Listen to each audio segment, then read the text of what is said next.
ይሄኛውን ውሃ አትንኩት እናንተ ሲሉ ዝም ብሎ መንገደኛ የሆነ ሀገር ሰዎች ለምን ስትላቸው እናንተ እኮ የውሃ ማማ ናችሁ፣ የውሃ ችግር የለባችሁ፣ ይሄኛውን ብትተውትም አማራጭ አላችሁ። ኢማጂን ውሃው መሬት ቆፍሮ ሸለቆ ፈጥሮ ንጹህ አፈር እያንከባለለ ስለሄደ የውሃ ማማ ልንባል አንችልም። ባለፉት ሺህ ዓመታት የኢትዮጵያ ውሃ ማማነት ብዙ ሸለቆ ፈጠረ። በዛ ሸለቆ ምክንያት ብዙ ድልድይ መገንባት ግዴታ ሆነብን። የባህር በር ማጣታችን ያሳደረው ጫና ምን ያህል ነው? ለምንድን ነው የሆርሙዝ ስትሪፕን ማስከፈት የዓለም አጀንዳ የሆነው? ከኛ በላይ ለማን አጀንዳ ይሆናል? የባህር በር ጉዳይን ለማንሳት እንገደዳለን።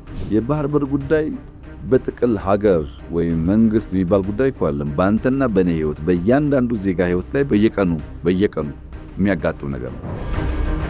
የኢትዮጵያ አምራች ኢንዱስትሪዎች ከከባድ የብረታ ብረት ፋብሪካዎች እስከ ተራቀቁ የቴክኖሎጂ ምርቶች፣ ከኢንዱስትሪ ፓርኮች እስከ ልዩ የኢኮኖሚ ዞኖች፣ ከደረቅ ወደቦች እስከ ዓለም አቀፍ የባህር በሮች ድረስ በርካታ ለውጦች እየተከናወኑባቸው ናቸው። የኢትዮጵያ ብሮድካስቲንግ ኮርፖሬሽን በኢትዮጵያ የአምራች ኢንዱስትሪ ጉዳዮች ከጠቅላይ ሚኒስትር ዶክተር አብይ አህመድ ጋር ያደረገው ልዩ ቆይታ ቀጣይ ክፍል አሁን ይቀርባል።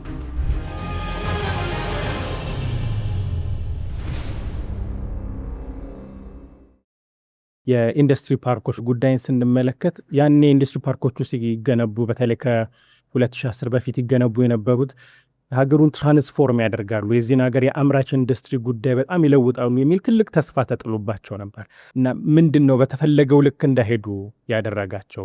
ምን ጥቅም አስገኙልን? ምንስ ነበር ጉድለታቸው? በተጨማሪ ደግሞ አሁን ካለው ኢኮኖሚ አንጻር፣ ከዓለም አቀፍ ሁኔታዎች አንጻር፣ አሁን ካለው የኢኮኖሚ ስፋት አንጻር እነዚህ የኢንዱስትሪ ፓርኮች ምን ያህል ያራምዱናል? የኢንዱስትሪ ፓርኮች ፋይዳ አላቸው ወይ? ምን ጥያቄ የለውም። ፋይዳ አላቸው። ለዚህ ነው በዓለም ደረጃ ከ6000 በላይ ያሉ ያልኩ። በእኛም ሀገር መጀመሪያቸው ትክክለኛ ነገር ነው፣ አስፈላጊ ናቸው።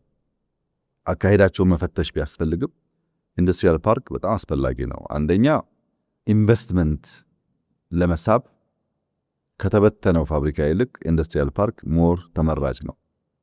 ሞር ኢንቨስትመንት ሊስብ ይችላል። ሁለተኛ የመሰረተ ልማት ወጪ ይቀንሳል። እዚህም ምሳሌ እዚህ ጋር ፋብሪካ ካለ ለሱ ኢነርጂ፣ ለሱ መንገድ፣ ለሱ ውሃ ከምትል አንድ አካባቢ ቢሆኑ የኢንፍራስትራክቸር ኮስት ይቀንሳል የግድ ስለሆነ። ሶስተኛ ቅንጅት ይፈጥራል።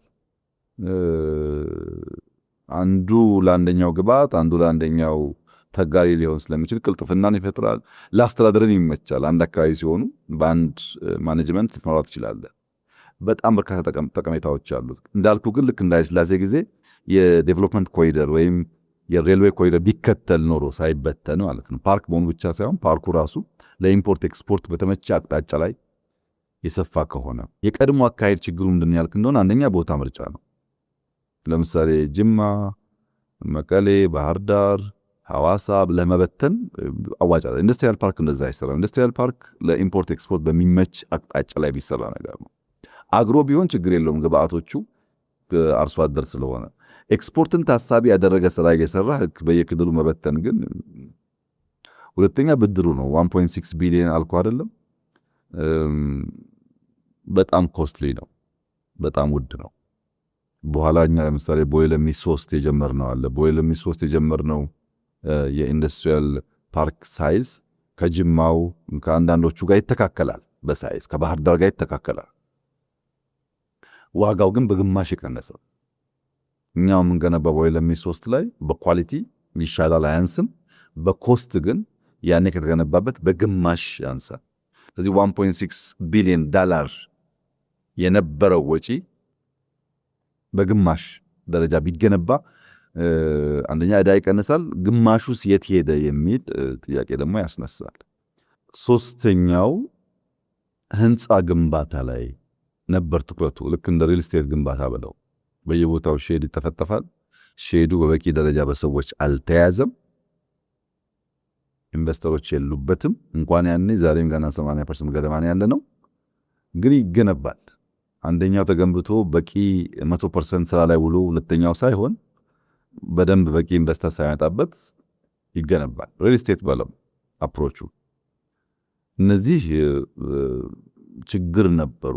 የውስጥ አቅም ያልገነቡ፣ በአነስተኛ ኮስት ያልተሰሩ፣ የገበያን ሁኔታና አዋጭነት እያረጋገጡ ያልተሰሩ፣ የጥናት ደረጃቸው ውስን የሆነ ልክ የፖለቲካል ኮሚቴ እንዳልኩ የፖለቲካል ውሳኔ ጫና በብዛት ያረፈበት ለብክነትም በእጅጉ የተጋለጠ አካሄድ ነበረ። ከዚያ የተከተልነው አካሄደኛ ምንድን ነው? አንደኛ ከኤክስፓንሽን ወደ ኦፕቲማይዜሽን እንቀይረው ነው። ከብዛት ወደ ጥራት፣ ዝም ብሎ ቁጥሩን ማስፋት ብቻ ሳይሆን ጥራትን ጨምር ነው። ሁለተኛው በቅንጅት የሚገነባ ይሁን። አሁን ኢትዮጵያ ውስጥ ካሉ 26 ኢንዱስትሪያል ፓርኮች 7ቱ የግል ናቸው። መንግስት አመቻች መሆን አለበት፣ የግል ኢንዱስትሪያል ፓርክ እየሰፉ መሄድ አለባቸው የሚል አቋም ስለነበረን በዚህ አግባብ ነው። ከነዚህ ውስጥ ለምሳሌ ኤኤምጂን ወዳም ብትወስድ ከኛ ኢንዱስትሪያል ፓርኮች እውነቱን ለመናገር ሻል ያሉ ናቸው። ለምሳሌ ኤኤምጂ በጣም የሚገርም ኢንዱስትሪያሊስት ወጣት የሰራው ፓርክ ነው እዚህ አቃቂ አካባቢ። በፈለግከው መመዘኛ እኛ ከሰማያቸው ኢንዱስትሪዎች በሼር ስፋትም በጥራትም ይሻላል። ግን የግለሰብ ነው። የግለሰብ መሆኑ ብቻ አይደለም፣ ጨርቃ ጨርቅ ላይ ሳይሆን ብረት ማቅለጥ ላይ፣ የመኪና ስፔር ፓርት መስራት ላይ ወደ ሄቪ ኢንዱስትሪ ያደገ ነው። ወዳም እንደዛው ነው። የቻይናዎች ኢንዱስትሪያል ፓርክ ነው፣ የተሻገረ ነው። ጨርቃ ጨርቅ ላይ አይደለም። ሰፊ ናቸው፣ ኢንቴግሬትድ ናቸው። የኢንዱስትሪያል ፓርክ ቁመናን ያሟሉ ናቸው።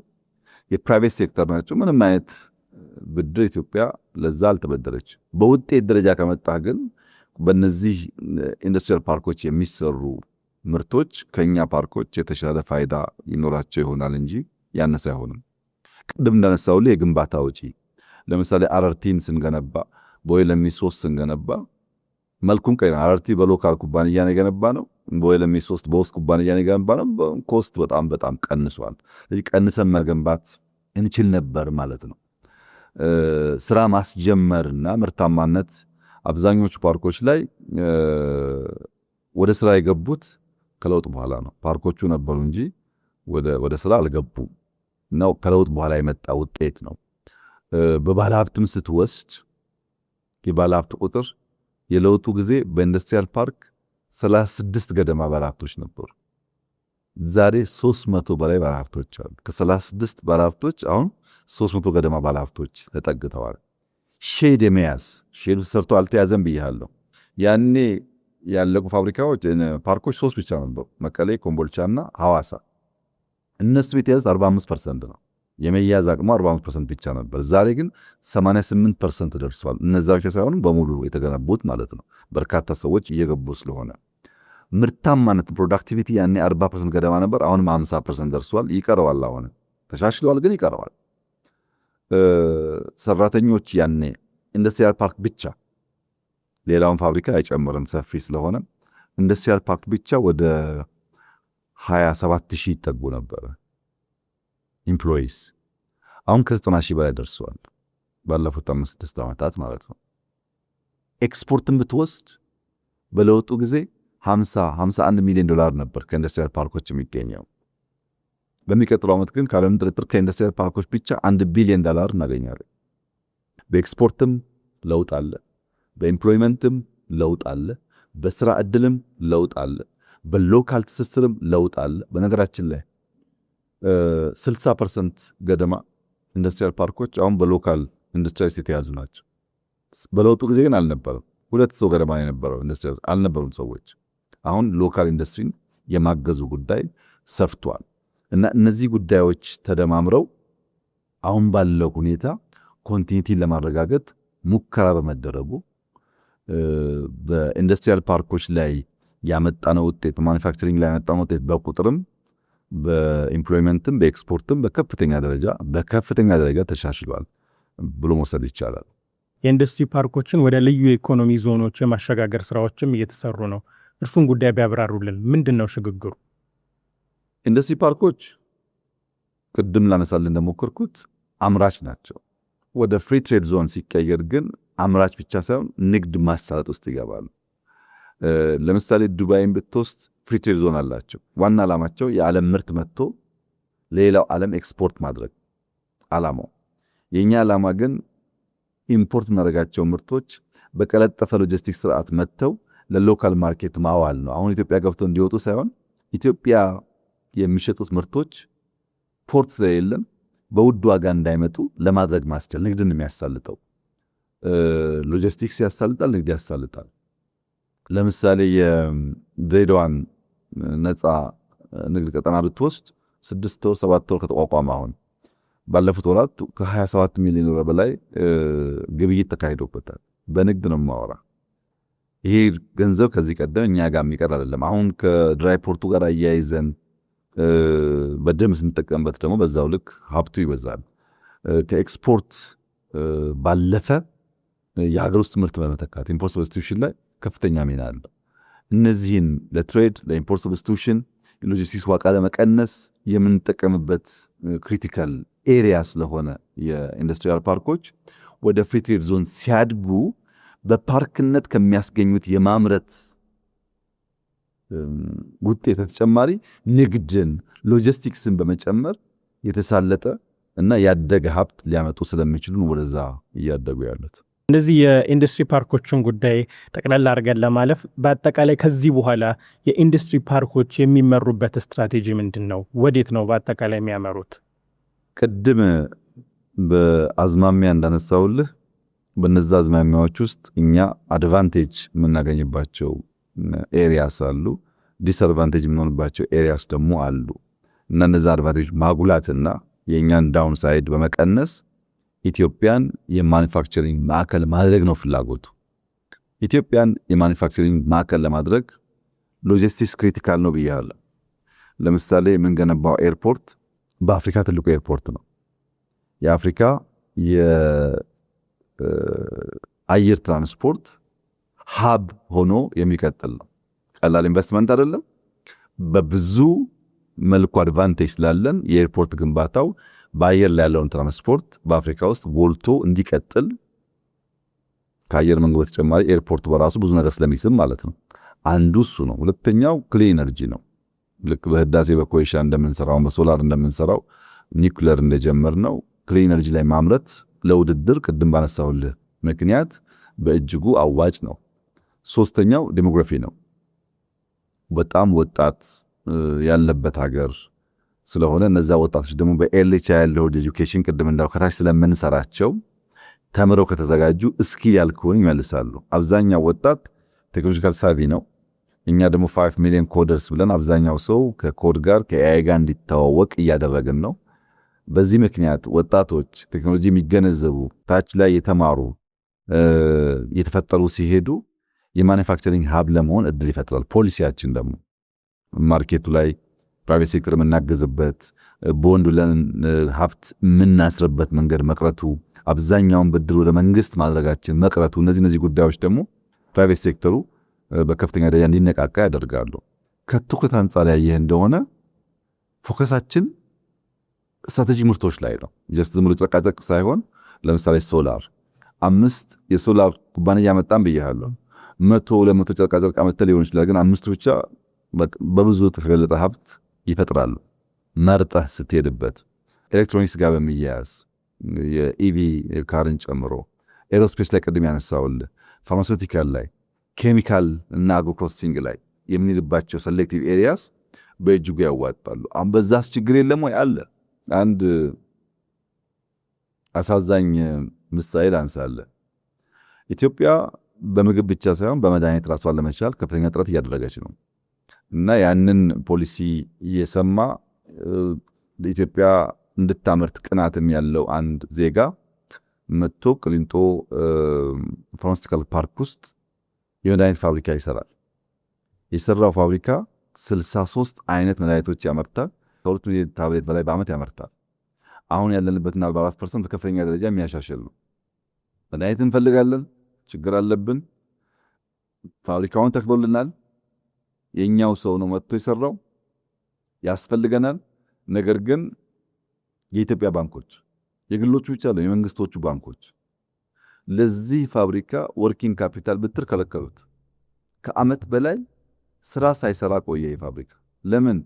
ፋብሪካው ሙሉ በሙሉ ሰርቶት ወርኪንግ ካፒታል አጥቶ። ባንኮች ለማን ነው የሚያበድሩት? ለመኪና ለቱሪዝም ብለው የመንግስት ባንኮች በጣም ዘመናዊ ለሚባሉ መኪናዎች ከቪኤት በላይ ለሚታዩ መኪናዎች 100% ብድር ያበድራሉ። እኛ ያሰቃየናውን የቪኤት መኪና ነው ኢትዮጵያ ውስጥ መድኃኒት ነው ብለህ ብታወዳድር ማንም ሰው ጀጅ ማድረግ በሚችለው ጉዳይ የእኛ ባንኮች የመድኃኒት ፋብሪካ ተሰርቶ ወርኪንግ ካፒታል አቶ ስራ አቆሞ ሳለ ለመኪና ያበድራሉ። ሪሶርስ በተገባው መንገድ አሎኬት ያለማድረጉ ችግር መልኩን ይቀይር እንጂ አሁንም ያለ በሽታ ነው። ይህን የተከታተሉ ማድረግ ይፈልጋል። ፋብሪካው በቅርቡ ሲመረቅ ታየዋለህ እንዴት አይነት ስራ እንደተሰራ። ጥቂት ገንዘብ እንኳን ብድር ብትሰጠውስ 10 መኪና ከመግዛት ያንም ገንዘብ ወርኪንግ ካፒታል ይሁን ቢባል ለኛው እኮ ነው መድኃኒቱ የሚውለው። ስንት ዜጋ መዳን እንደሚችል አስብ በዛ መድኃኒት። በዚህ መንገድ ስትራቴጂክ ምርቶች ላይ ማተኮርና ማገዝን በደንብ ስንሰራ ባለሀብቶች የሀገር ውስጥ ባለሀብት ተሳትፎ ሲያድግ እነሱ ደግሞ ሲታገዙ ምርቱ ብቻ አይደለም ያኔ ውጤታማ እየሆን ሄዳለን። ከዚህ ቀደም ኢንዱስትሪያል ፓርኮች ስንገነባ ኢንኩቤሽን ሴንተር አልነበረም፣ ፖስት ኢንኩቤሽን ሴንተር አልነበረም። አሁን ግን ፓርኮች ከሰራን በኋላ ያየነው ልክ እንደ ኤርሊ ቻይልድ ኤጁኬሽኑ ኢንኩቤሽን ሴንተር ከሌለ ዋና ዋና ኢንዱስትሪዎች ግብአት አያገኙ። ለምሳሌ የስራና ክህሎት ሚኒስቴር ከቢሮ ፊት ለፊት የኢንኩቤሽን ሴንተር እየገነባ ነው፣ አላለቀም። ጥቂት ወራት ይቀረዋል። በጣም ትልቅ ሴንተር ነው። ተማሪዎች ሄደው እጃቸው የሚያፍታቱበት ስልጠና የሚያገኙበት ኢንኩቤሽን ሴንተር ነው። ከዛ ከወጡ ደግሞ አዲስ አበባ ፖስት ኢንኩቤሽን ሴንተር ወደ 7-8 ቢሊዮን ገደማ አውጥቶ ትልቅ ፓርክ ሰርቷል ቅሊንጦ አካባቢ ላይ። የዛ ፋይዳ ደግሞ እነዛ መነሻ አስተላላፊ ሰዎች መጥተው ምርት ሰርተው ለሎካል ማርኬት ቢሸጡበት ካደጉም ወደ ትልቁ ኢንዱስትሪ ፓርኮች የሚያድጉበት ማለት ዝም ብሎ ዘሎ ፓርክ መግባት ሳይሆን ከታች ጀምሮ ሙያን ልምድ እያላቸው እንዲሄዱ የሚያስችል ነው። ይህ ትስስር ከልዩ ኢኮኖሚ ዞኖች ጋር ሲቀናጅ የምታስበው የተሟላ ውጤት ያመጣል። በፖሊሲ ከባለፈው ስህተት በመማር የፋይናንሻል ስርዓቱን በማዘመን ብድር በማቅረብ መሬት በማቅረብ ኢነርጂ በማቅረብ ደግሞ እየሄዱ ፎሎ በማድረግ ችግር በመፍታት እያረቅን ከሄድን ካለምንም ጥርጥር በከፍተኛ ደረጃ ውጤታማ የሚያደርገን አካሄድ እየተከተል ነው ማለት ይቻላል። እንግዲህ አንዳንዶቹ ነጥቦች ላይ ተጨማሪ ጥያቄዎች አሉን፣ ግን አንድ ነጥብ ቀድመን ብናነሳ ደስ ይለኛል። አንድ ትልቅ ቃል አለ ደጋግመን የምንሰማው ኢትዮጵያ ታምረት የሚባለው ንቅናቄ ባለፉት ጥቂት ዓመታት ውስጥ ትልቁ ንቅናቄ ተደርጎ ሊወሰድ የሚችል ነው። ከዚህ ጋር የሚመሳሰሉ ሌሎች ንቅናቄዎችም ከዛ በፊት ማነቃቂያዎች ለዚህ ለአምራች ኢንዱስትሪ ዘርፉ ሲደረጉ ነበርና ኢትዮጵያ ታምረት ከነዛ ቀድመው ይደረጉ ከነበሩ ማነቃቂያዎች የተለየ የሚያደርገው ምንድን ነው? በአንድ በኩል በፍልስፍናው፣ በሁለተኛ መልኩ ደግሞ ባተገባበሩ እስካሁን ያፈራው ፍሬ ያመጣው ውጤት ምንድን ነው? አንዳንድ መከራ አንዳንድ ችግር ያስተምር የለም። ኮሮናና የአገዋ መሰረዝ ኢትዮጵያን ብዙ ያስተማራት። ኢትዮጵያ ውስጥ ይመረትና ኢትዮጵያ ታምርት ለየቅል እሳቤ ነው። ኢትዮጵያ ውስጥ ይመረት ማለት ባለሀብቱ ከየትም የመጣ ቢሆን ኢትዮጵያ ውስጥ እስካመረተ ድረስ ተጠቃሚ እንሆናለን ነው አስፈላጊ ጉዳይ ነው። ኢትዮጵያ ታምርት ግን ልጆቿን በስፋት ወደ ምርታማነት ወደ ጥራት ታስገባ ግን ማለት ኮሮና ቢመጣ የማይሸሹ አገዋ ቢሰረዝ የማይሸሹ የኛ የሆኑ ሰዎች እናበራክት ማለት ነው። ይህን ከጀመርን ጥቂት ዓመታት ወስዶብናል። የሚገርም ውጤት እያመጣ ነው ያለው። የራስ የሆነ ስትራቴጂዎች አሉት። በቀላሉ ለማስታወስ እንዲመች ኤቢሲዲ ስትራቴጂ እንላቸዋለን። የመጀመሪያው ኤ ኦቶኖሚ ነው። ኦቶኖሚ ውስጥ ከመንግስት መር ወደ ግል ዘርፍ የኢንዱስትሪ ልማቱ መሸጋገር አለበት። የግል ዘርፍን የሚቸግረውን ነገር እየደገፍን እያበረታታን እያገዝን ማበራከት አለብን የሚል እሳቤ ነበረ። ዛሬ ኢትዮጵያ ውስጥ ኢንዱስትሪን ጨምሮ አጠቃላይ በንግድ ዘርፍ 2.6 ሚሊዮን ዜጎች ንግድ ፍቃድ አላቸው። ይህን ቁጥር ወደ ኋላ ብትመለስ አታገኘውም። 2.6 ሚሊዮን ሰዎች በኢንዱስትሪውም አጠቃላይ ትሬድ ላይ ላይሰንስ አላቸው። ለምን? የግሉን ዘርፍ በብዙ መንገድ ወደ ስራ ወደ አምራችነት እንዲገባ ፑሽ ማድረግ ሲጀመርን ማለት ነው። አነስተኛና መካከለኛ ኢንዱስትሪዎች የለውጡ ጊዜ ዝቅተኛው አይጨምርም። ዝቅተኛው ኢንዱስትሪ በመቶ ሺዎች የሚቆጠር ነው። እነሱን አልቆጥራቸውም። አነስተኛና መካከለኛ በስታንዳርዱ ብቻ በለውጡ ማግስት 8000 ገደማ ነበሩ። ዛሬ 26000 ደርሰዋል። ከ8000 26000 በላይ ደርሰዋል አነስተኛና መካከለኛ ኢንዱስትሪዎች። ዝቅተኞቹ በመቶ ሺዎች ይቆጠራሉ ብያለሁ። ከመካከለኛ በላይ ከፍተኛ የሚባሉ ኢንዱስትሪዎች 3000 ገደማ ደርሰዋል ብዬ ነበረ። አሁን ወደ 4200 ገደማ ደርሰዋል። እነዚህ እንግዲህ እንደነ ማዳበሪያ እንደ ቦይ ለሚ ያሉ ሲሚንቶ ፋብሪካዎች አሁን የዳንጎቴን ሲሚንቶ ፋብሪካ ማስፋት ሄቪዎቹን እነ ጋዝን እነ ብረትን ያካትታል ማለት ትላልቆቹን ከ3000 ወደ 4200 አድጓል። መካከለኛውና ዝቅተኛውን ከ8000 26000 አድጓል። ይሄ በውጭ ቀጥተኛ ኢንቨስትመንት ፍሰት እድገትም በኢነርጂ አጠቃቀምም ይታያል። ለምሳሌ ዘንድሮ የውጭ ቀጥተኛ ኢንቨስትመንት እድገት የዚህ ዓመት ብቻ ወደ 22.7% አድጓል። እድገት አለው። ኢነርጂም ከዛ በላይ አድጓል። ለኢንዱስትሪ የምንጠቀመው ኢነርጂ ፍጆታ ከዛ በላይ አድጓል። የመጀመሪያው ኦቶኖሚ እነዚህን ያካትታል። ሁለተኛው በቢ የሚገለጠው ደግሞ የባክዋርድ ሊንኬጅ ነው። ባክዋርድ ሊንኬጅ ማለት ግብአት በሀገር ውስጥ መተካት መቻል። ኢንዱስትሪዎች ይመጡና እዚያ ያመርቱና ለግብአት ብሎ መልሶ ዶላሩ ይወጣል። እነዛን ለግብአት የሚጠቀማቸውን ጉዳዮች ለይተን በሀገር ውስጥ ማምረት ብንችል ግን ብዙ የውጭ ምንዛሪ እናስቀራለን። ለምሳሌ ከለውጡ ማግስት ከባቢ 90% በላይ የሚባለው ግብአት ከውጭ መጣ ነበር። 90% ያሉን ፋብሪካዎች ኢንፑታቸው፣ ግብአቶቻቸው ሮ ማቴሪያልስ ከውጭ መጡ ነበር። እነዛን ለማስቀረት በጣም ሰፊ ስራ ተሰርቷል። አንድ ኤግዛምፕል ላንሳል። ቢራ ፋብሪካዎቻችን የገብስ ብቅል ከውጭ ያመጡ ነበር። እንግዲህ ገብስ አምራች ነን እኛ። ችግርም ካለ ማድረቅ ማሻሻል ይቻላል።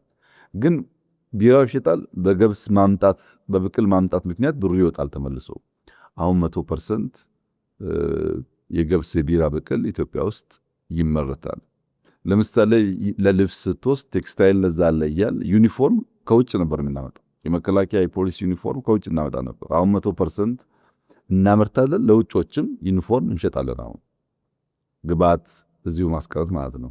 ስንዴን ለመውሰድ ትችላለህ። $1 ቢሊዮን እኛ ከመጣን በኋላ በየዓመቱ $1 ቢሊዮን እናወጣ ነበር ለስንዴ።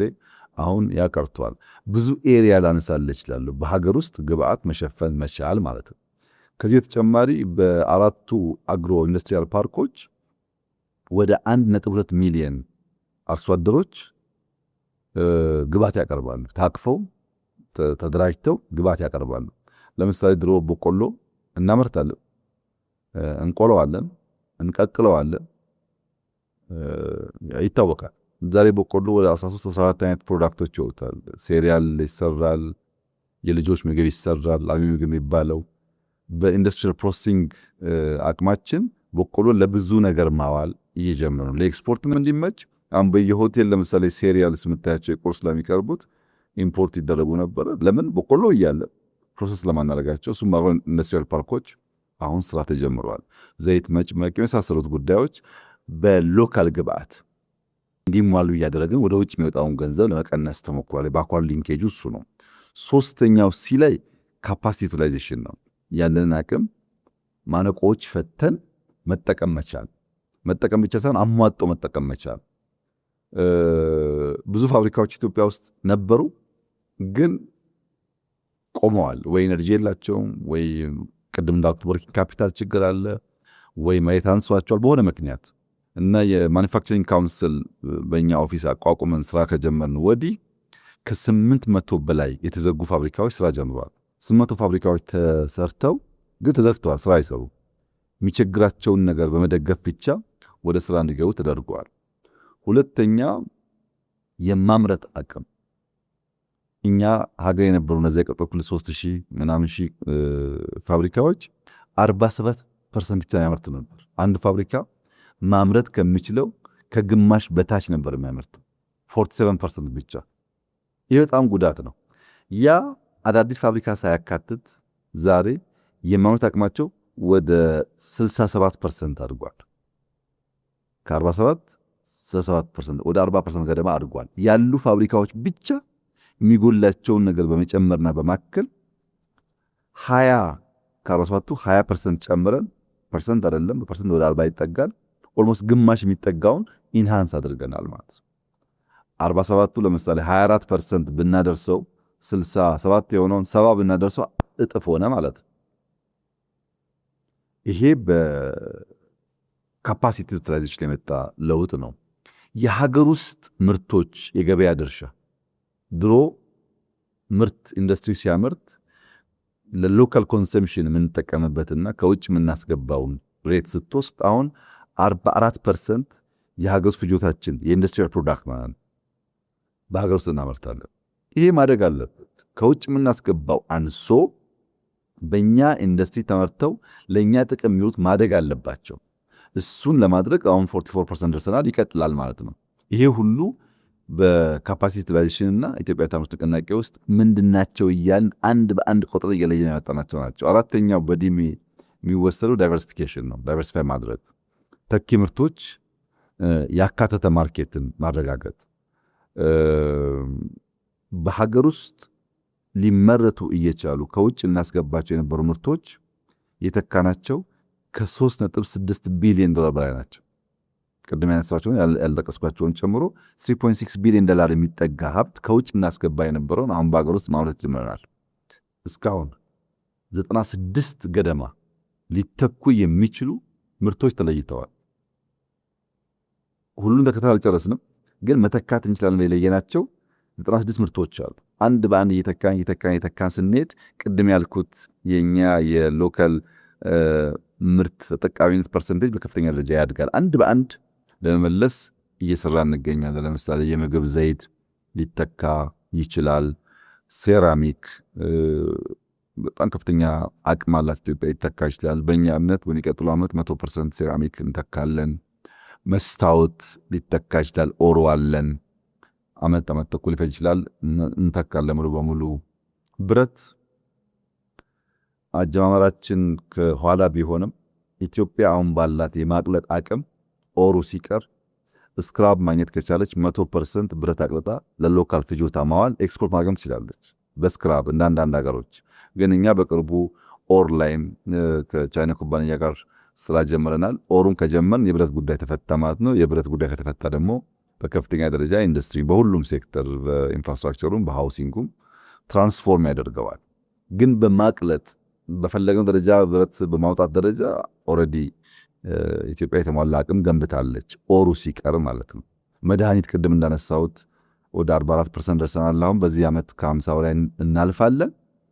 ብዙ እድል አለ መድኃኒት ለማምረት በሀገር ውስጥ። እንዳይመረት ፍላጎቶች ያሉ ገበያውን የተቆጣጠሩ ኃይሎች ትንሽ ይተናነቃሉ። ግን እሱንም ቢሆን በብዙ ርቀት እንመልሳለን። ዩኒፎርም ቅድም እንዳነሳሁት እነዚህና መሰል ጉዳዮችን ለይተን 96 ገደማ ናቸው ለይተን ብንተካ ብዙውን ነገር ማስቀረት ይቻላል። ከሀገር ውስጥ ባለሀብት 65% አሁን ፓርኮች ውስጥ ገብተዋል። ቅድም እንዳነሳው ፓርኮች ውስጥ የኛ ዜጎች አልነበሩ። ኤፍዲአይ እና ኤክስፖርት ነው እሳቤው፣ ከውጭ ማምጣትና ኤክስፖርት ማድረግ ነው። አሁን ደግሞ የሀገር ውስጥ የሚግባ ለሎካልን ኢምፖርት ሰብስቲቱሽን ካደረገ ጥሩ ነው። ኤክስፖርት ብቻ መሆን የለበት። ቢኮዝ ባዶ ነው ፓርኩ። ገንብተው ባዶ ሆኖ ሳለ ስንት ምርት ልታመርትበት እየተገባ ኤክስፖርት ብቻ ነውና አትገቡም ብለህ ባዶ መታቀፍ ትክክለኛ አካሄድ አይደለም። አሁን 65% የእኛ ዜጎች ናቸው በፓርኮች ውስጥ ያሉት። የራሳቸውን የገነቡ አሉ፣ በእኛ ፓርኮች ውስጥ የሚሰሩ አሉ። ቴክኖሎጂ ተኮር ምርቶችን ቫልዩ አዲሽን ላይ እንደዚሁ በጣም ከፍተኛ ስራ ይሰራል። ለምሳሌ ሶላርን ብትወስድ 13.5 ጊጋዋት ኢነርጂ ማምረት የሚችል ሶላር ኢትዮጵያ ውስጥ ይመረታል። በጣም ትልቅ አቅም ነው። ማዕድን ተኮር ፕሮጀክቶችን ብትወስድ ወርቅና ምርትና ሸጥ ነበር። አሁን ጎልድ ሪፋይነሪ እየገነባ ነው። ለመጀመሪያ ጊዜ ኢትዮጵያ ውስጥ ቢበዛ 2 ወር 3 ወር ገደማ ውስጥ ይመረቃል። የዛሬ 2 ወር 3 ወር እስከ ሰኔ መጨረሻ አካባቢ የጎልድ ሪፋይነሪ ኢትዮጵያ ውስጥ ይመረቃል። ይሄ በጣም ኢትዮጵያ ውስጥ ያለውንም ወርቅ በአካባቢ ያለውንም ወርቅ ለመጠቀም በከፍተኛ ደረጃ የሚያግዝ ነው። በቀላል ኢንቨስትመንት የሚሰራ ነው። ቫልዩ አዲሽን ላይ ያለ አነስታዊ ችግር ነው እስካሁን እንዳለ ጥሬውን የሚያስልከን። አሁን ግን ያንን የሚፈታ ስራ ተሰርቷል። 2 ወር 3 ወር ገደማ ውስጥ ይመረቃል። የፈርቲላይዘር ቅድም እንዳነሳሁት በጣም በጣም ኢምፖርታንት አቅም ነው። የናቹራል ጋዝ የጀመረው ከፍተኛ አቅም ነው። አሁን ቅድም ባነሳሁልህ ኢትዮጵያ ወደብ አልባ በመሆኗ በጅቡቲ ማስገባቷ ብቻ ሳይሆን ችግሩ ከጅቡቲ ድሬዳዋ ድረስ 200 ኪሎ ሜትር ፓይፕላይን ዘርግታ ቢሆን ኖሮ ከጅቡቲ ቀጥታ ነዳጁ ልክ እንደ ውሃ ቧንቧ መጥቶ ድሬዳዋ ከደረሰ በኋላ ቦቴዎች የሚቀዱ ቢሆን አሁን ያለው ሐሰል ምን ያክል እንደሚቀንስ አስበው። መንገዱ፣ ኮስቱ፣ ጊዜው ስንትና ስንት ነገር መቀነስ ይችላል። ፓይፕላይን በመዘርጋት ያወጣነው ሀብት ከዛ የሚያንስኑ አይደለም። በባቡሩ በመንገዱ በምናምኑ ፓይፕላይኑ ብንዘረጋ ኖሮና ፍሳሽ ነዳጁን ጋዙን በሱ ብናመጣ በከፍተኛ ደረጃ ለውጥ ያመጣልና ኢትዮጵያ ታምርት እንቅስቃሴ በጥቅሉ ኢትዮጵያ ውስጥ ያለን አቅም በደንብ መንዝረን ለመጠቀም ጋፖቻችን ለመለየት ተኪ ምርቶች ለማምረት የሀገር ውስጥ ኮንሰምፕሽን በስፋት ለማምረት ኢንዱስትሪዎች እንዳያመርቱ ያገዳቸውን ነገር ለይቶ ለመደገፍ ኢትዮጵያ ኢንዱስትሪያሊስቶች እንዲኖራት ለማድረግ ኢትዮጵያውያን የሆኑ ማለት ነው በከፍተኛ ደረጃ ውጤት እያመጣንበት ያለ ስራ ነው። ኢትዮጵያ ውስጥ ከማምረትም ኢትዮጵያ ስታመርት ኢትዮጵያውያን ሲያመርቱ በእጅጉ የላቀ መሆኑንም በብዙ መንገድ የተማርንበት ጉዳይ ነው። ካነሷቸው ነጥቦች መካከል አንደኛው ይሄ የገበያ ጉዳይ ከውጭ ምንዛሬ ጋር የሀገር በቀል ኢኮኖሚክ ማሻሻያው ጋር ተያይዞ ያነሱት ነጥብ ላይ ተጨማሪ ማብራሪያ ቢሰጡም ብዬ ነው። ከሆነ ዓመታት በፊት ስብሰባዎች ሲደረጉ ውይይቶች ሲደረጉ ለምንድን ነው ምርታማነት እንዲህ ሆነው ነው ሲባል በአብዛኛው ከባለ ሀብቱ ከአምራቾች የሚነሳው ነጥብ ከውጭ ምንዛሬ ጋር የተያያዘ ጉዳይ ነበር በስፋት ያነሱ የነበሩት። አሁን እንግዲህ እነዛ ለውጦች ተደርገዋል። ገበያውም ከፈትፈት እያለ ነው። የውጭ ምንዛሬውም ላይ ብዙ ለውጦችን ተከታታይ እርምጃዎችንም እንዲሁ እየተመለከትን እንገኛለን። ይህ ለአምራች ኢንዱስትሪው የፈጠረው እድል ምንድን ነው? በተጨባጭ እስካሁንስ ምን ያመጣው ለውጥ አለ? የማክሮ ኢኮኖሚክ ሪፎርሙ ለኢትዮጵያ ያመጣው ለኢትዮጵያ እድገት፣ ለኢትዮጵያ ኢንዱስትሪ፣ ለኢትዮጵያ ምርታማነት ያመጣው ውጤት በቀላል የሚታይ አይደለም። እውነት ለመናገር ስር ነቀል የሚባል ስራ ነው። በጣም የዘገየና ስር ነቀል የሚባል ስራ ነው። የማክሮ ኢኮኖሚክ ሪፎርሙ ሳይሰራ የነበረው የኢኮኖሚክ ጉዞ እግር ታስሮ እንደመሮጥ ነው። እግር አስረህ ሩጥ እንደማለት ነው። የሆነ መፈታተግ፣ መተሻሸት፣ መነቃነቅ ይኖር ይችላል፣ ግን የፈለክበት መድረስ አይታሰብም። ምክንያቱም አንቆ ይዞታል። የሪፎርሙ ትኩረት አንደኛ ገበያውን ክፍት ማድረግ ነው። ሰርተን የሆነ ሰዎች የሚተማመኑበት ፕሬዲክተብል የሆነ ኢንቫይሮንመንት የንግድ ኢንቫይሮንመንት መፍጠር ነው። ይሄ ያኛው ማክሮ ኢኮኖሚክ ሪፎርም መታሰሩ ለዚህ በጣም ከፍተኛ ተግዳሮት ስለነበረ የግሉን ዘርፍ ይዞታ ማስፋት ነው። የመንግስት የልማት ድርጅቶች በገበያ ውስጥ እንደ ማንኛውም ቢዝነስ የሚወዳደሩ እንጂ ለነሱ የተለየ ብድር የተለየ ለሚቀርብላቸው መሆን የለባቸውም ነው። የኢትዮጵያ ሶቨረን ዌልዝ ከተቋቋመ በኋላ የመጣው እመርታ የመጣው ውድድር በደንብ ለምሳሌ ኤልፓን ብትወስድ ባለፈው 6 ወር 7 ቢሊዮን ብር አትርፏል። ለመጀመሪያ ጊዜ ትርፍ የሚባል አያውቅም የለም።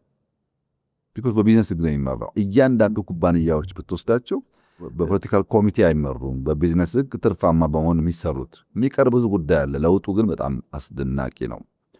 የፋይናንስ ዘርፍ ማሻሻያው አንደኛ ብሔራዊ ባንክ ላይ ከፍተኛ ማሻሻያ ተደርጓል። ኦቶሜሽን የፋይናንሻል ትራንዛክሽኑ አንተ ከዚህ ባንክ ሄደህ ብር አውጥተህ ምናምን የነበረው ጉዳይ በቴሌ ብር ምን ያክል ላይፍህን እንዳቀለለው ያው አንተ የምታውቀው ነው። ከዚህ ወደ ቤተሰቦችህ 50 ብር 100 ውስጥ ልክም ያለውን ፉጣ ውረድ ምን ያክል ለቀነሰ ይታወቃል። የካፒታል ገበያ ኢትዮጵያን የሚያክል ሀገር በካፒታል ገበያ ውስጥ ካፒታልን ለማርኬት አቅርባ ካፒታልን በማርኬት ውስጥ ኢንጀክት አድርጋ ለመጫወት እድል አለማግኘቷ አንዳንድ ቦታ ካፒታል ታስሮ አንዳንድ ፍላጎት ጎልቶ እንዲታይ አድርጓል። ብዙዎች እኮ አሁን ወጣ ወረደ ብሎ የሚያወጥ ጉዳይ ካፒታል ማርኬት ነው። እዛ ውስጥ እኛ አልነበርንም። የመንግስት ወጪና ገቢ አስተዳደር አሻሽለዋል። ኢትዮጵያ ውስጥ በሚሰሩ ስራዎች ሁሉም ሰው የሚጠይቀን ገንዘብ ኬት ታመጣላችሁ ነው። ምክንያቱም ብዙ ፕሮጀክቶች ናቸው ያሉት፣ በጣም ብዙ ፕሮጀክቶች። በነገራችን ላይ ለመስራት እኮ አይደለም ለማስመረቅ እንኳን የሚያዳግቱ ናቸው። በጣም ብዙ ፕሮጀክቶች ይሰራል ኢትዮጵያ ውስጥ እና ገንዘብ ጥያቄ ይነሳል። ይህ የውጭና የገቢ አስተዳደር ጉዳይ ነው። ገንዘብ ቅድም እንዳነሳሁት በብድርም በልመናም በገቢም ሲገኝ በትክክለኛው ቦታ በትጋት ካዋልከው አገር ይቀይራል። በዚች ጥቂት ዓመታት ውስጥ ኢትዮጵያ ውስጥ የምናየው ለውጥ የመጣው ገንዘባችንን በቁጠባ እዚሁ ለማፍሰስ ባለ ጥረት ነው። ብሩን ተበድረን ሪልስቴት ሰርተን የቀረውን አየር ላይ ማጥፋት ሳይሆን በተቻለ መጠን ገንዘቡ እዚሁ አገር እንዲፈስ ለማድረግ በመሞከር ነው እና በውጤት ደረጃ ስትመለከት አንደኛ የውጭ ምንዛሪ አቅርቦት ጨምሯል፣ ኤክስፖርት ጨምሯል።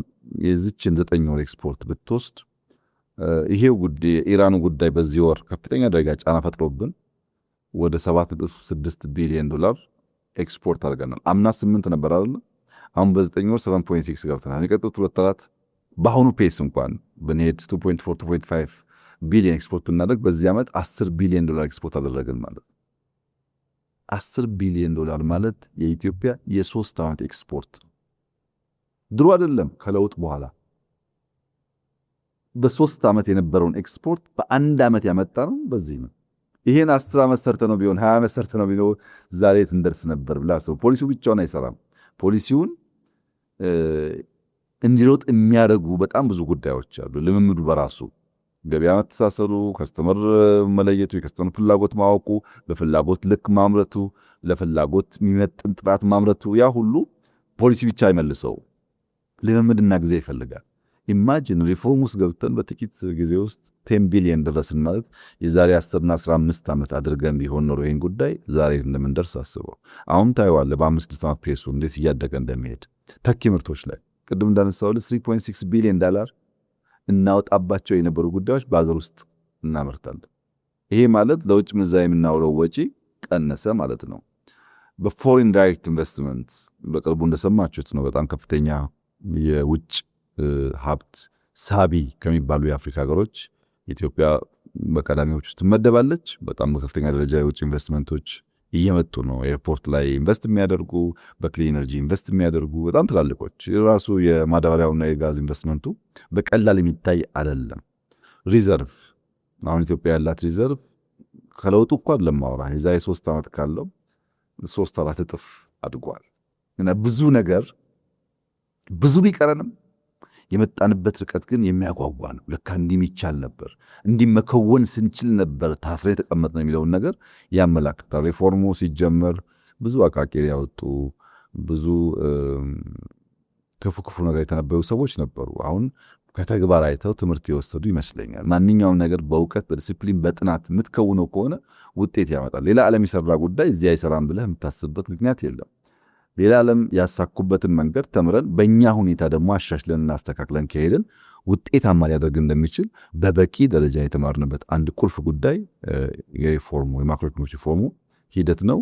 አበረታች ውጤት እያገኘንበት ነው። ይህም ተጠናክሮ የሚቀጥል ይሆናል።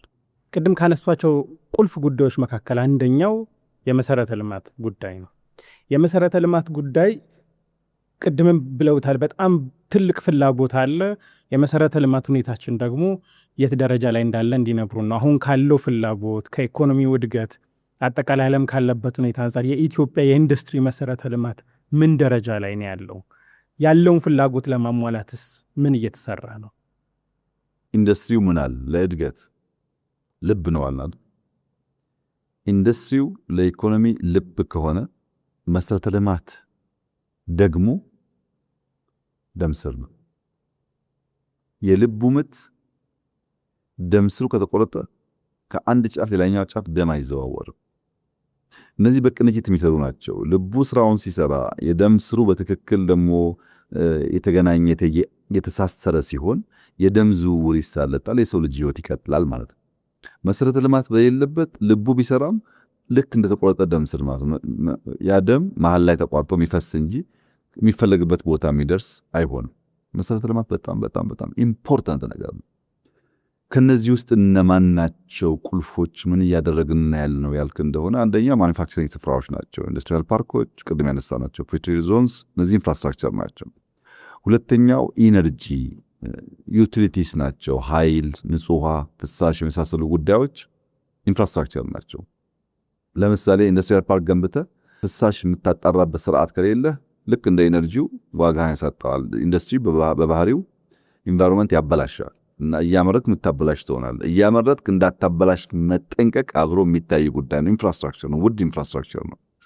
ሎጂስቲክስ፣ መንገድ፣ አሁን ቅድም እንዳነሳውልህ ከዚህ ሐዋሳ ያልኩ ሬልዌይ መተቸት ብቻ እኮ አይደለም። እኛ አሁን ከአዳማ ወደ አዋሽ የሚሄደውን ሃይዌይ ከጥቂት በፊት የጀመርነው አሁን ተገባዷል፣ ብዙ ርቀት ሄዷል። ከዛ በኋላ 2 ሎቶች ተፈራርመናል። ከፈጠንና ከሰላም በቅርብ ጊዜ ውስጥ ወደ ጅቡቲ ያለው ሃይዌይ አብዛኛው ይገናኛል። አብዛኛው ጨረታ ወጥቶ ለኮንትራት ሰጥቷል። እነዚያ ጉዳዮች የኢትዮጵያ አርተሪ የኢትዮጵያ የደም ስር የሚባለው አንዱ የጅቡቲ ኮሪደር ስለሆነ በባቡር በሃይዌይ እነሱን ማገናኘት በጣም በጣም ኢምፖርታንት ጉዳይ ነው። ባቡር ቅድም እንዳነሳውልህ በጣም ኢምፖርታንት ኢንፍራስትራክቸር ነው፣ ግን ውድ ነው።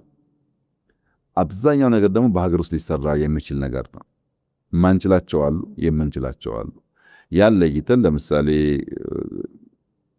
እዚሁ አቃቂ አካባቢ 3-4 ኪሎ ሜትር 100% በእኛ ልጆች የባቡር ሀዲድ ሰርተናል። ከኢንዱስትሪ ጋር አገናኝተናል። 2-3 ቦታ ያንን ጉዳይ ጀምረናል። በሎካል አቅም የሚጎለንን እውቀት የሚጎለንን ነገር ገዝተን መስራት እንችላለን። ባቡር ማለት የመንገድ ታላቅ ወንድም ነው። ልክ እንደ መንገድ ድልድይ ይፈልጋል። ልክ እንደ መንገድ የተመረጠ ሰሌክት ማቴሪያል ይፈልጋል፣ ሀዲድ ይፈልጋል።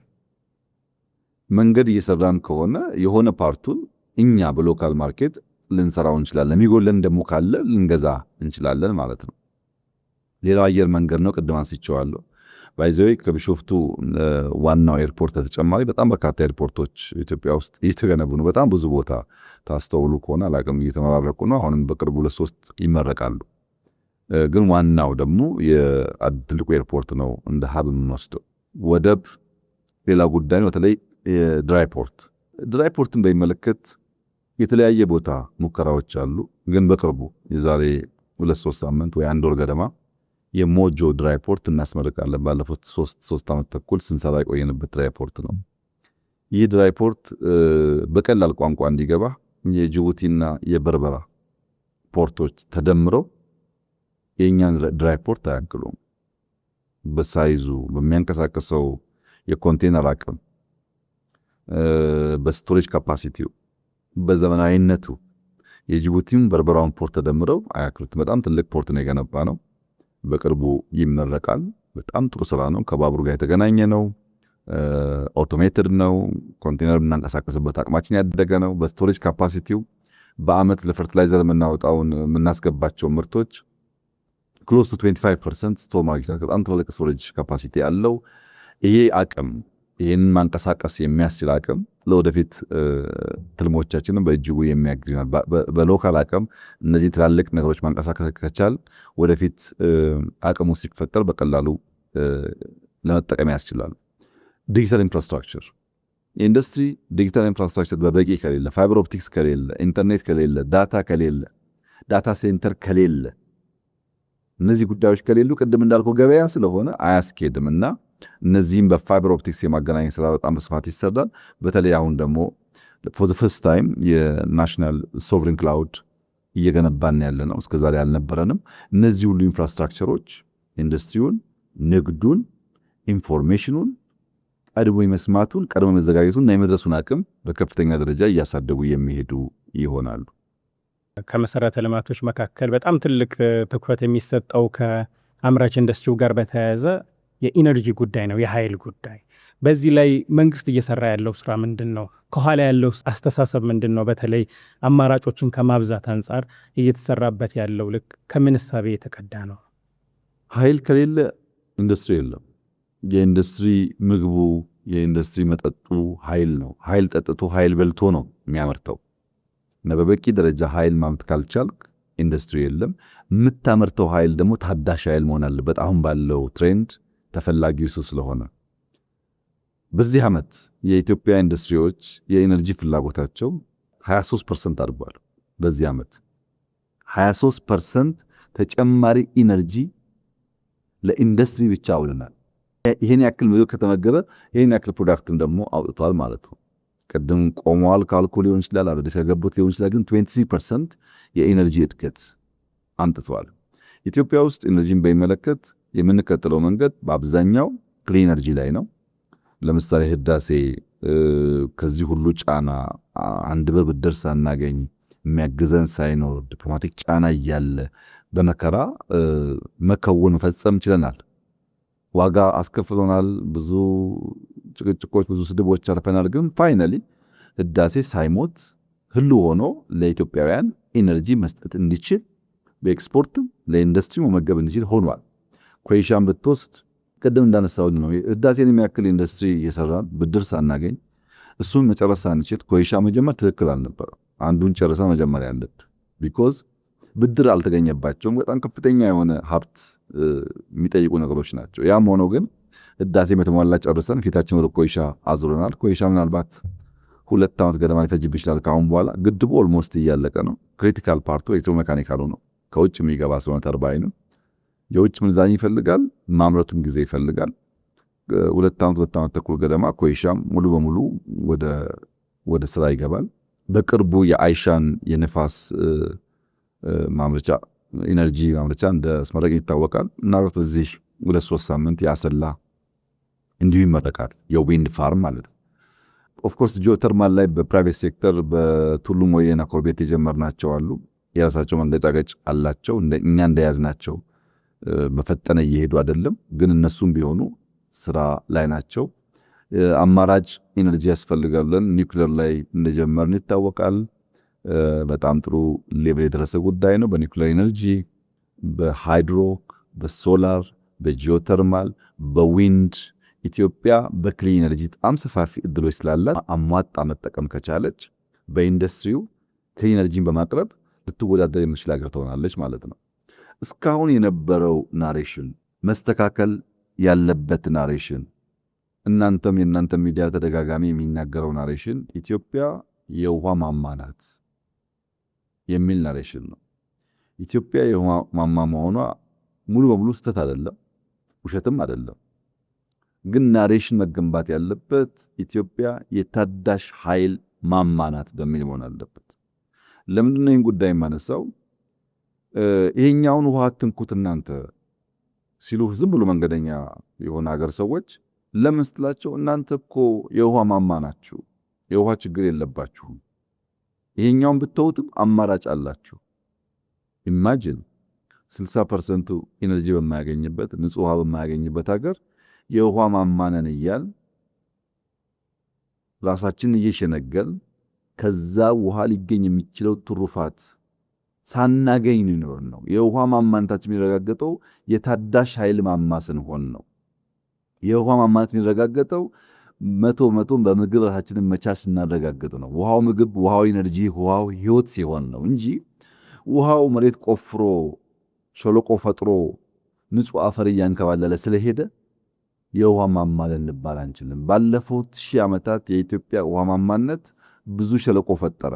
በዛ ሸለቆ ምክንያት ብዙ ድልድይ መገንባት ግዴታ ሆነብን። አሁን ድልድይ ከሌለ ይሄኛው መንደርና ይሄኛው መንደር ሊገናኝ አልቻለም። ትርፋችን እሱ ነው። ወርቁ አፈሩ መጋዙ ነው። ሸለቆ ጉድጓድ መፈጠሩ ነው እንጂ ምግብ አልሆነም፣ ኢነርጂ አልሆነም። ያ ሪሶርስ በበቂ ደረጃ ታዳሽ ኃይል ላይ ውሎ የኢነርጂ ማማ ከሆን የምግብ ማማ ከሆን ያኔ ይሄን ናሬሽን ብትቀጥሉ ችግር የለው። አሁን ግን ለሌሎች ኤክስኪውዝ ነው የሆነው።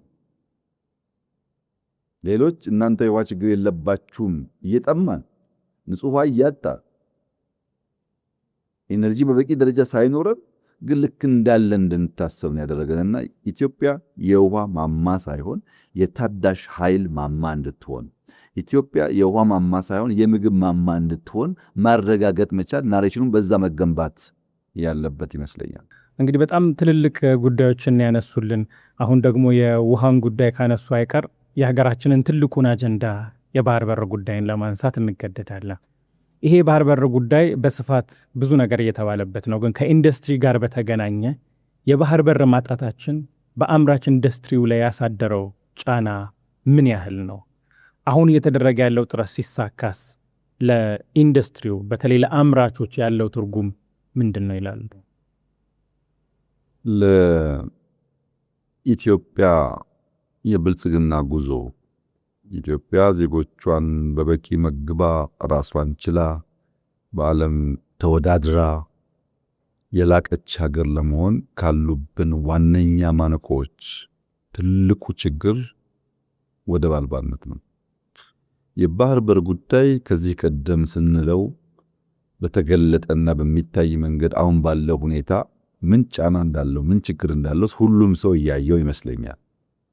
ኢትዮጵያን የሚያክል ሀገር ከዚያ ሸሽታ ርቃ መኖር የህልውና ጉዳይ ነው ያስባለው ምን እንደሆነ አሁን በግልጽ ማንም ሰው በቀላሉ የሚገነዘበው ይመስለኛል።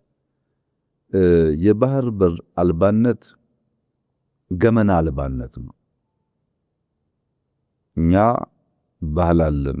ባህላችን ቢርበንም ቢጠማንም በችግርም በደስታም ጊዜም ገመናችንም እንሸፍንባቸው ልምምዶች አሉ። ገመና አልባ ያደርግሃል። የባህር በር ከሌለ ገመና አልባ ትሆናለህ። ለምሳሌ የዲጂታልን ጉዳይ በስፋት ቅድም አንስተናል፣ ኢምፖርታንት መሆኑን።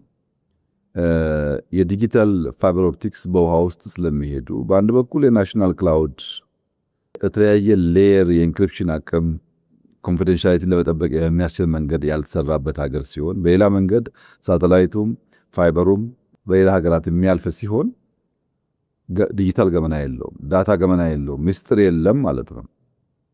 ሚስጥር ደግሞ በጊዜ ብዛት ቢፈታም ለሆነ ጊዜ ኮንፊደንሻል መሆን ያለባቸው የሀገር ሚስጥሮች አሉ። ለሆነ ጊዜ ከሆነ ጊዜ በኋላ ብዙም ላይ ያስቸግር ይችላል።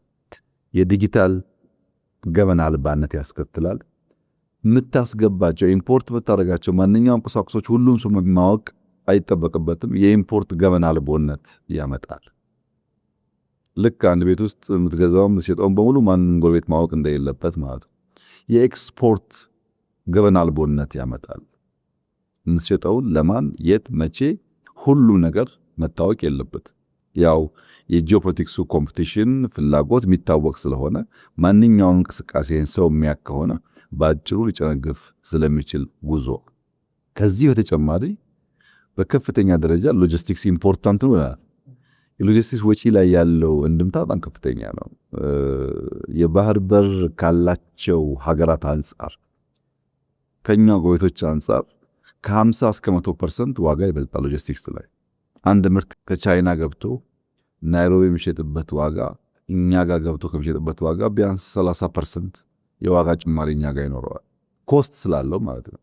ስትገዛ ስታንቀሳቀስ የምታወጣቸው ወጪዎች ደምር አይደለም ትርፍህን ማርጂንን ጨምረህ የምትሸጠው። በዚያ ምክንያት በኬንያ ማርኬት የምታየውና በኢትዮጵያ ማርኬት የምታየው በባህር በር ምክንያት ብቻ ከፍተኛ ዋጋ ጭማሪ ይኖረዋል። የሎጂስቲክስ ቅልጥፍና ፍጥነት ማለት ነው። በአጭር ጊዜ አንድን ምርት ለፈላጊው ለከስተመር ማቅረብ ሲገባ በተዘገይ ኮንትራት ሰርዝብህ ይችላል። የምትሰርዘው ግን በአንተ ምክንያት ሳይሆን በሎጂስቲክስ ምክንያት ነው። ከጊዜ አንጻር በቆይታም ኳሊቲ ይበላሻል። የቆየ ሲሄድም አንድ ምርት ፈጥነው ድረስ ሲገባው መንገድ ላይ ከዘገየ አንዳንዶች ሁሉም ባይሆኑ የኳሊቲ ብልሽት ያጋጥማቸዋል፣ በተለይ የምግብ ሲሆኑ። በዚህም ምክንያት በአጭር ጊዜና በረዥም ጊዜ ከፍለን ካልሰራን በቀር የባህር በር አልቦነት፣ የወደብ አልቦነት፣ የሎጂስቲክስ ውስንነት የኢትዮጵያ ብልጽግና ላይ ከፍተኛ ማነቆ ሆኖ የሚቀጥል ችግር ነው። በእኛም ዘመን ከኛም በኋላ ባለው ዘመን በዚህ ጉዳይ ላይ ግራ ቀኝ የሚሉ ዜጎች ስሰማ ይገርመኛል። የባህር በር ጉዳይ በጥቅል ሀገር ወይም መንግስት የሚባል ጉዳይ እኮ አይደለም። በአንተና በእኔ ህይወት፣ በእያንዳንዱ ዜጋ ህይወት ላይ በየቀኑ የሚያጋጥም ነገር ነው። ይሄን ልብስ አንድ ሀገር ተመርቶ በቀለለ ትራንስፖርት ገብቶ የሚሸጥበት 50 ብር ከሆነ እኛ በዚህ ጉዳይ ማጣት ምክንያት 70 ብር ይሆንብናል። በለስላሳው፣ በመድኃኒቱ፣ በሁሉም ነገር ታየዋለህ። እያንዳንዱ ዜጋን ኢምፓክት ያደርጋል። ኢትዮጵያን የሚያክል በዓለም 10ኛ ፖፑሌሽን የያዘ በዘመናት መካከል የወደብ አልቦነት ችግር ያልነበረው ሀገር በቀላሉ በንግድ ህግ፣ በንግግር፣ በሰጥቶ መቀበል መርህ ማግኘት ሲቻል ከምጽዋ ጫፍ እስከ ሞቃዲሾ ቀንድ ጫፍ ድረስ 5000 ኪሎ ሜትር በጣም ፕሌንቲ የሆነ ሪሶርስ ያለበት ቦታ ላይ በክፋት ባለመነጋገር በሰጥቶ መቀበል መርህ ባለማመን ኮኤግዚስት ለማድረግ ባለመዘጋጀት አንዳችን ለአንዳችን ጥፋት እንድንሆን በሚያመቻች መንገድ ለመሄድ በማሰብ ብቻ ኢትዮጵያን የባህር በር አልቦ አድርጎ መቀጠል በየትኛውም ዘመን አዋጭ አይደለም። ለእኛ ብቻ ለሰፈራችን ማዋጭ አይደለም። ተነጋግሮ ተመካክሮ ሁሉን አሸናፊ በሚያደርግ መንገድ መፍታት ካልተቻለ በዚህ መንገድ መቀጠል ልክ አሁን እንደምናየው ነው። ለምንድን ነው የሆርሙዝ ስትሪፕን ማስከፈት የዓለም አጀንዳ የሆነው? የቀይ ባህር ቢዘጋ ማስከፈት ከኛ በላይ ለማን አጀንዳ ይሆናል? አሁን ባለው ሁኔታ ውስጥ ዓለማትን ብትወስድ አፍሪካን ብቻ ብትወስድ እንደ ኢስት አፍሪካ ተጎጂ የለም። ኖርዝ አፍሪካ ሀገራት ሁሉም ወደብ ያላቸው መሆናቸው ብቻ ሳይሆን ሜዲተራኒያን ሲ ስለሆነ ለአውሮፓ ቅርብ ስለሆነ ልክ እንደኛ በኢስት በኩል አይደለም ያሉት። ወደ ዌስት ፓርት ብትሄድ ወደ ናይጄሪያ ብትሄድ እኛ የገጠመን ችግር አይደርስባቸውም። ታች ብትወርድ ወደ ሳውዝ ብትሄድ የነሱ ኦሽን ከሬድ ሲ ጋር አንድ አይነት ባለመሆኑ በነሱ ሩት ውስጥ ይሄን ችግር አታይም። እኛ ግን በቀይ ባህርም ይሁን በገልፍ ኦፍ ኤደን በኢራን አካባቢ ያለውም ሰርጥ በቀጥታ ጥቃት የሚደርስብን ሀገር ነው። ይሄን ጥቃት ደግሞ የሚያበራክተው ምንድነው? ያኛው የሩቁ ብቻ ሳይሆን የቅርቡም ችግር ውስጥ የገባ መሆኑና ችግሩን እያየን ለመከላከል እንኳን የኛን ጥቅም ለመጠበቅ እንኳን መሰማማት የማንችል መሆናችን ነው። እና ይህ ጉዳይ በጣም በጣም ክሪቲካል ነው። ጎረቤቶቻችን ማሰብ አለባቸው። ዓለም ማሰብ አለበት። አስቸጋሪ ጉዳይ ነው። እኛ ምን እያደረግን ነው? ከአጭር ጊዜ አንጻር የንግድ ቀጠናዎች ቅድም እንዳነሳሁት በተለይ ጅቡቲና እዚህ ሞጆ አካባቢ በስፋት እየሰራን ነው። የደረቅ ወደብ ቅድም እንዳነሳ ነው እየሰራን ነው። ድሬዳዋ ላይ ሞጆ ላይ ፍሪ ትሬድ ዞን አለ፣ ባቡር አለ፣ ሃይዌይ አለ፣ ድራይ ፖርት አለ። ይሄ ለአጭር ጊዜም ቢሆን ኢምፖርት በምናደርጋቸው ማቴሪያል ላይ ለማቀላጠፍና ዋጋቸውን ለመቀነስ ያግዘናል። እያንዳንዱ ኮንቴነር ከባቡር ብቻ ሳይሆን ሌላ ቦታ ገብቶ ሲወጣ ተጨማሪ ኮስት አለውና ያን ለመቀነስ ያግዘናል። ከረጅም ጊዜ አንጻር ግን ኢትዮጵያ የባህር በር ባለቤት ካልሆነች አታድግም ብቻ ሳይሆን ሰፈሩ አይለወጥም፣ ሰፈሩ ሰላም አያገኝም፣ የዓለም ንግድም ይስተጓጎላል።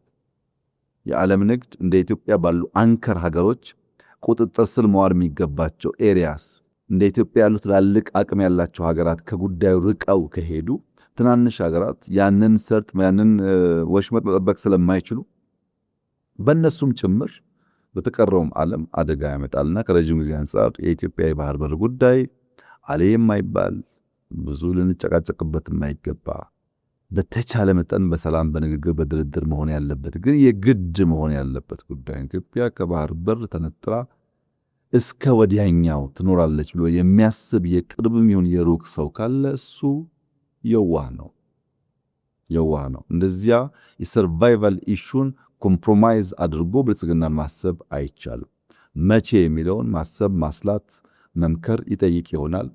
ብዙ መሞከር፣ ብዙ አማራጭ ማየት ይኖርብን ይሆናል።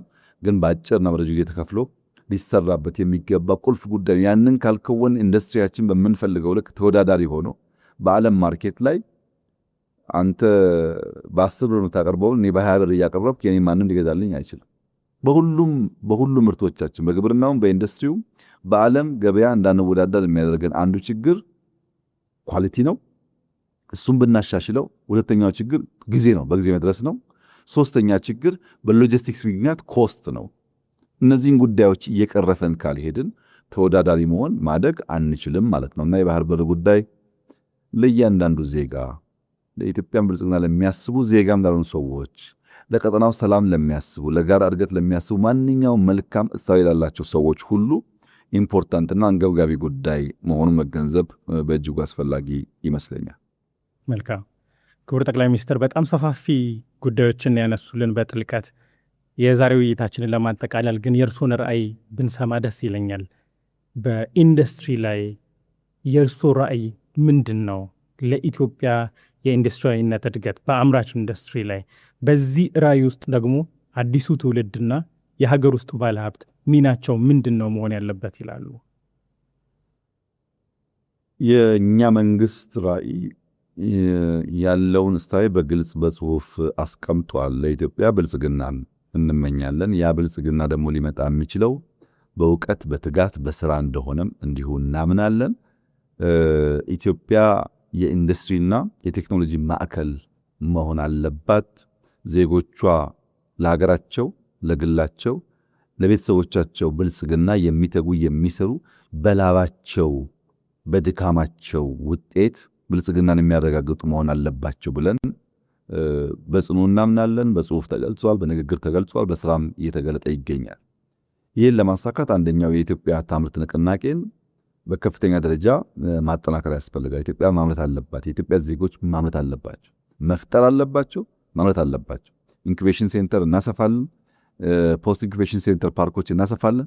ኢንዱስትሪያል ፓርኮች በሀገር ውስጥ ዜጎችና ባለሀብቶች እናስፋፋለን። በየቦታው ምርትና ምርታማነት የሚያሳድጉ ስራዎች እንሰራለን። የጀመርነውን የማክሮ ኢኮኖሚ ሪፎርም አጀንዳ አጠናክረን እንቀጥላለን። ወደኋላ ወደፊት ሳንል አጠናክረን በተሟላ ደረጃ ውጤታማ እንዲሆን እንሰራለን። ሶስተኛው ኦቶሜሽን ነው። እንዳየኸው በመሶብ በሰርቪስ ላይ ኦቶሜሽን ተጀማምሯል። በብዙ ርቀት ሄድናል። ገና የሚቀረን ጉዳይ ቢኖርም ኢትዮጵያን ስታቲስቲክስ ዳታዎች መንግስት ለዲሲሽን በሚመቸው መንገድ ወጥ በሆነ ዳሽቦርድ በየዕለቱ መረጃ የምናገኝበትን ስርዓት እየዘረጋ እንገኛለን። በፋይናንሻል ሴክተሩ የኦቶሜሽን ሰርቪሶች አሉ። በግብርናው በጣም ብዙ ቴክኖሎጂ መጠቀም ጀምረናል። እነዛን ኦቶሜት የማድረግና ሰርቪስ የማሳለጥ ዜጎች ቴክኖሎጂ ተጠቅመው ምርትና ምርታማነትና ኳሊቲን ያሳድጉ ማድረግ በጣም ቁልፍ ስራችን ይሆናል። የፋይናንስ አቅርቦት ደረጃ በደረጃ ማሻሻል፣ በፋይናንስ ምክንያት በካፒታል ምክንያት የሚቆሙ ስራዎች እንዳይኖሩ እየለዩ መፍታት። ቅድም እንዳነሳውልህ የመድኃኒት ፋብሪካው በካፒታል ምክንያት ነው የቆመው። ሶልቭ እያደረገ ነው። ልክ እንደሱ በቂ እንኳን ባይባል መነሻ ካፒታል አሁን ከምንሰጠው የተሻለ የላቀ እያቀረብን ኢንዱስትሪው እንዲሳለጥ እንዲስፋፋ እንዲፍታታ ማድረግ ይኖርብናል። በእኔ እምነት የማክሮ ኢኮኖሚ ሪፎርም አጀንዳው፣ የናሽናል ስትሪንግ ኮሚቴ የሚሰራቸው ስራዎች፣ የኢነርጂ አቅርቦት፣ መሬት አቅርቦት፣ የፋይናንስ አቅርቦት የሚሰጡ ድጋፎች ተደማምረው በሚቀጥሉት 2-3 ዓመታት በግልጽ የኢንዱስትሪው ሴክተር ሪስፖንድ ሲያደርግ የምናይ ይመስለኛል።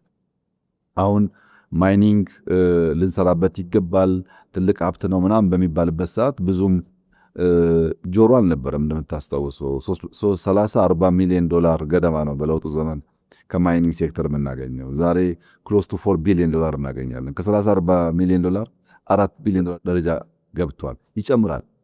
የወርቅ ፋብሪካዎች በቅርቡ የሚመረቁ አሉ። የጀመርናቸውም እንዲሁ እያለቁ ይሄዳሉ። ማይኒንግ ሴክተር ሪስፖንድ በትክክል ማድረግ ጀምሯል በእኛ ኢኮኖሚ ውስጥ። አሁን ነምበር 1 ኤክስፖርታችን ማይኒንግ ነው። ያው በጣም ሩቅ ነበር ከግብርና፣ አሁን ነምበር 1 እሱ ነው። ይሄም እድገቱ እየቀጠለ ይሄዳል። ሲሚለርሊ በኢንዱስትሪ በማኒፋክቸሪንግ ላይ የጀመርናቸው ስራዎች በጥቂት ዓመታት ውስጥ እናያቸዋለን። በጂዲፒ ያላቸው ሼር እያደገ ከንጉሱ ጊዜ ጀምሮ የጂዲፒ ሼራቸው 5-6% በላይ አድጎ አያውቅም። ይሄን በሚቀጥሉት ጥቂት ዓመታት በሚታይ መንገድ የምናርቀው ይሆናል። ቴክኖሎጂ በሚመለከት በተለይ ኤአይ ዩኒቨርሲቲ፣ ኤአይ ሲቲ፣ ኤአይ ፓርኮች ላይ የጀመርናቸው ስራዎች በተሟላ መንገድ ሲከወኑ፣ ታች ኤርሊ ቻይልድ ኤጁኬሽን ላይ የጀመርናቸው ስራዎች ሲስፋፉ፣ 5 ሚሊዮን ኮደርስ ያልነውን እያሳደገን ስንሄድ፣ በቴክኖሎጂ የበቃ ኤአይ የሚጠቀም በኦፕን ክላውድ በጣም ብዙ ጉዳይ መስራት ይቻላል። እነዛን የተለማመደ መስራት የሚችል ሰው እያበራከተን ስንሄድ የኛ ኢንዱስትሪ ለኛ ኢኮኖሚ ሪስፖንድ ያደርጋል። በፍላጎታችን ልክ ብልጽግናን ለማረጋገጥ የምናደርገውን ጉዞ የሚያሳልጥ ይሆናል። የኔ እምነት የመንግስታችን ራዕይ ብቻ ሳይሆን ኢትዮጵያ ካለ ጥርጥር ትበለጽጋለች። ይህም መጠራጠር ሁለት ጊዜ ማሰብ አያስፈልግም። ትበለጽጋለች። አየነው እኮ እንደሚቻል ባለፉት ዓመታት አየነው። ትላልቅ ሪፎርሞች ጀምረን እንዴት ማሳካት እንደሚቻል፣ ትላልቅ ከተሞች አፍርሰን እንዴት መገንባት እንደሚቻል፣ ግብርናችንን አፕሳይድ ዳውን እንዴት መቀየር እንደሚቻል አይተነዋል። ኢትዮጵያ ትበለጽጋለች። በጣም ጉጉት ያላቸው የመፍጠር አቅም ያላቸው ፍላጎት ያላቸው ትውልድ ደግሞ ተነስተዋል። ወጣቱ በጣም ብሪሊያንት ነው። ብዙ የሚያስብ ብዙ የሚፈልግ ነው። በእርግጥ ያልተገራ የበዛ አምቢሽየስ ሊሆን ይችላል። ያን እየገሩ ከሄዱ መፍጠር የሚችል ወጣት ያለበት ሀገር ነው። ኢትዮጵያ ጥንታዊነቷ፣ ታሪክ ጠገብ መሆኗ፣ ነፃ መሆኗ፣ ተዝቆ የማያልቅ የተፈጥሮ ሀብት ያላት መሆኗ እስከዛ የተዳፈነ ቢሆንም አሁን ሪቪል መውጣት፣ መታየት፣ መገለጥ ጀምሯል።